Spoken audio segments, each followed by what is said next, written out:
হুমায়ুন কবির আসলে কার? মোগল সাম্রাজ্যের না গোটা বাংলার? 2026 পশ্চিমবাংলার বিধানসভা নির্বাচনের পর হুমায়ুন কবির কোন শিবিরে যেতে পারেন?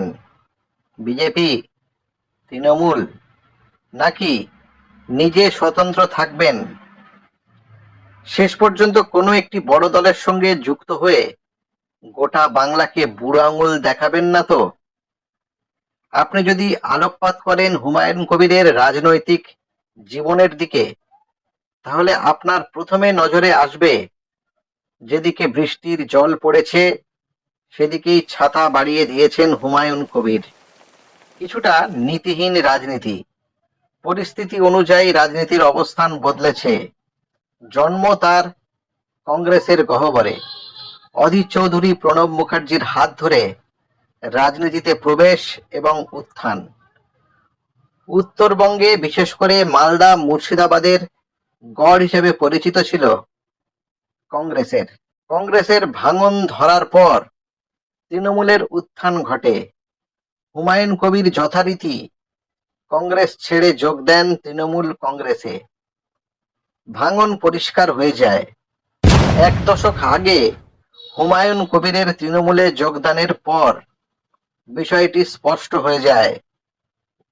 মালদা মুর্শিদাবাদ হাতছাড়া হয় কংগ্রেসের। ঠিক যেমন মালদার গনি খান চৌধুরী পরিবারের মৌসুম বেনজির নূর সহ অনেকেই তৃণমূলে যোগ দেন কংগ্রেস ছেড়ে।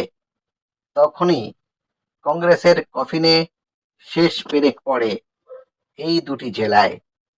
দীর্ঘদিন তৃণমূলে ছিলেন। 2019-এর লোকসভায় বিজেপির হয়ে প্রার্থী হলেন হুমায়ুন কবির।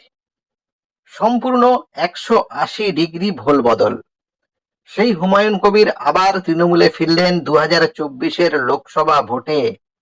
তৃণমূলের বড় ইউএসপি হয়ে উঠলেন মুর্শিদাবাদ জেলায়। সিপিএম নেতা মোহাম্মদ সেলিম, কংগ্রেস নেতা অধীর চৌধুরীদের হারানোর জন্য তিনি হয়ে উঠলেন মমতা ব্যানার্জির তুরুপের তাস। তারপর এখন নিজে দল খুলেছেন। বাবরি মসজিদ বানানোর জন্য গোটা পৃথিবী থেকে টাকা তুলছেন। গোটা ভারতবর্ষের রাজনীতির একটা বিশেষ চরিত্র হয়ে উঠেছেন। পশ্চিমবাংলার মুসলিমদের নয়নের মণি হয়ে উঠেছেন। মুসলিম ভোটের একটা বড় অংশ মমতা বন্দ্যোপাধ্যায় খুব স্বাভাবিকভাবে পায়। ভোট তৃণমূলে যায়। কিছুটা সিম্প্যাথি হয়তো আইএসএফ এর নওশাদ সিদ্দিকীর দিকে আছে। এখন সেখানে থাবা বসালেন হুমায়ুন কবির। আর থাবাটা যদি বড় হয়, অর্থাৎ আরো একটু বড়, তাহলে তৃণমূল কংগ্রেসের মুসলিম ভোটের ব্যাংকে আঘাত করবে এই আশায় সিপিআইএম এর মোহাম্মদ সেলিম সহ নেতৃত্ব, বামফ্রন্ট এবং অন্যান্য যারা ধর্মনিরপেক্ষ জোট চাইছেন, তাদের জোটে আসুন হুমায়ুন কবির।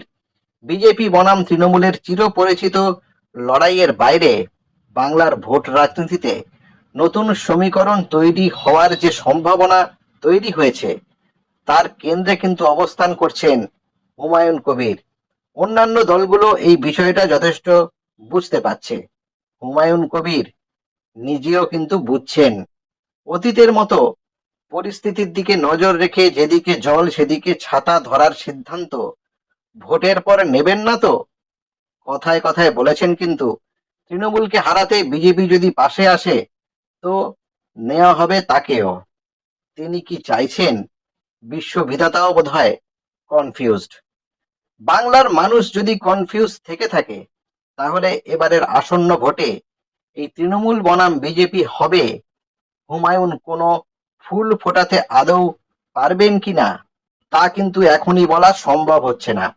তবে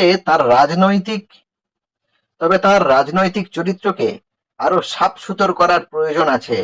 তাছাড়া মুর্শিদাবাদ এবং মালদার বাইরে কতটুকুই বা হুমায়ুন কবিরের রাজনৈতিক প্রভাব, তা কিন্তু জলের মতো পরিষ্কার। সুতরাং আগে আগে দেখো হোতা হ্যায় কিয়া।